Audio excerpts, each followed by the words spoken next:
एक बार एक राजा ने बहुत ही सुंदर महल बनवाया और महल के मुख्य द्वार पर एक गणित का सूत्र लिखवा दिया तथा घोषणा कर दी कि इस सूत्र को सिद्ध करने से यह द्वार खुल जाएगा। जो भी इस सूत्र को हल करके द्वार खोलेगा मैं उसे अपना उत्तराधिकारी घोषित कर दूंगा। राजा की घोषणा सुनकर राज्य के बड़े बड़े गणितज्ञ आए और सूत्र देखकर लौट गए क्योंकि किसी को कुछ समझ नहीं आ रहा था। आखिरी दिन आ चुका था। उस दिन 3 लोग आए और कहने लगे हम इस सूत्र को हल कर देंगे।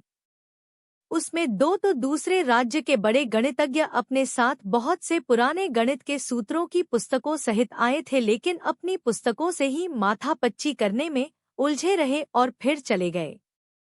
लेकिन अंतिम तीसरा व्यक्ति जो एक सामान्य नागरिक की तरह सीधा सादा नजर आ रहा था, अपने साथ कुछ भी नहीं लाया था। उसने कहा मैं द्वार के सामने बैठकर कुछ समय व्यतीत करूंगा। उस सामान्य दिखने वाले व्यक्ति ने आंखें बंद कर दिमाग को स्थिर कर शांत चित्त होकर अपना दिमाग लगाया कि भला ऐसी कौन सी टेक्निक हो सकती है जो इस तरह का यंत्र बना दे जो कोई प्रश्न का उत्तर देने से दरवाजे को खोल दे। कहीं ये लोगों की मूर्खता को सिद्ध करने हेतु आयोजन तो नहीं है। उसने स्वयं के अंतर्मन से 7 मौलिक प्रश्न किए। क्या, क्यों, कैसे, कौन, किसे, कहाँ, कब। उसके अंतर्मन ने उत्तर दे दिया। वो धीरे से आंखें खोलकर मंद मुस्कान के साथ उठा और महल के दरवाजे को हल्का सा धक्का दिया तो वह खुल गया। राजा ने उस व्यक्ति से पूछा, आपने ऐसा कैसे किया? उस सामान्य से दिखने वाले व्यक्ति ने कहा कि जब वह शांतचित्त होकर ध्यान में बैठा और अपने अंतर्मन से ही प्रश्न करके इस समस्या का समाधान पूछा तो अंतर्मन से उत्तर आया कि पहले ये जांच तो कर ले कि सूत्र है भी या नहीं। इसके बाद इसे हल करने की सोचना, और मैंने वही किया।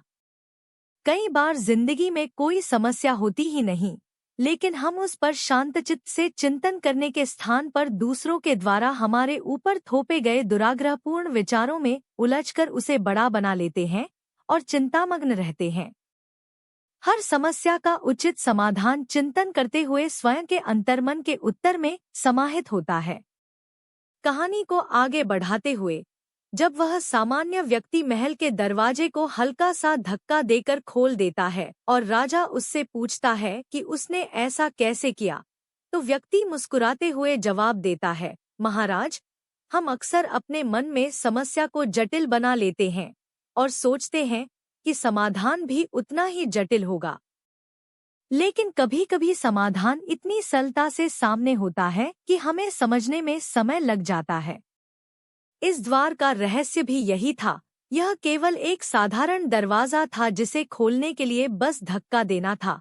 कोई गणित का सूत्र हल करने की आवश्यकता ही नहीं थी।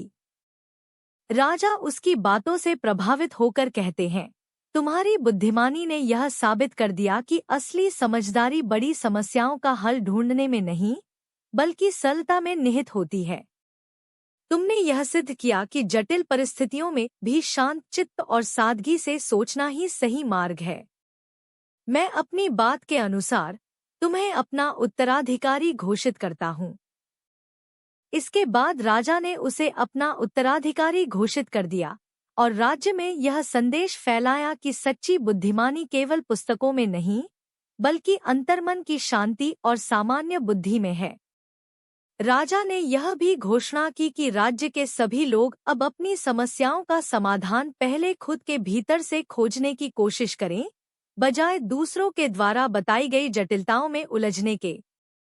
इस प्रकार उस सामान्य व्यक्ति की समझदारी और शांतचित्त से विचार करने की क्षमता ने न केवल उसे राजा का उत्तराधिकारी बना दिया, बल्कि पूरे राज्य में एक नई सोच को जन्म दिया, जहां लोग अब अपनी समस्याओं का हल अपने अंतर्मन की आवाज सुनकर खोजने लगे।